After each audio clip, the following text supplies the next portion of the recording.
మీరు చూస్తున్న మిర్చి రకం తేజ మిర్చి రకం అండి. రకం తేజ. క్వాలిటీ పరంగా చూసుకుంటే డీలక్స్ క్వాలిటీ మిర్చి.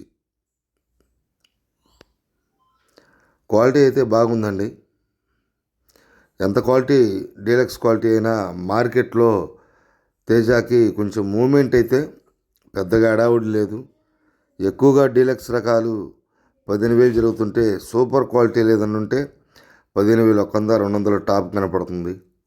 ఫస్ట్ కాంచి కూడా తేజ మిర్చి రకానికి పెద్దగా మూమెంట్ అయితే ఉండలేదు. ఆ 15,100 200 కూడా ఒకళ్ళిద్దరే కొంటున్నారు. ఎక్కువగా 15,000 జరుగుతుంది. ఫస్ట్ కాంచి కూడా మూమెంట్ అయితే పెద్దగా ఉండట్లేదు తేజాకి. ఈరోజు స్టాకులు కూడా ఎక్కువగా తేజాలు ఉన్నాయి. 15,200 అమ్మకం జరిగింది.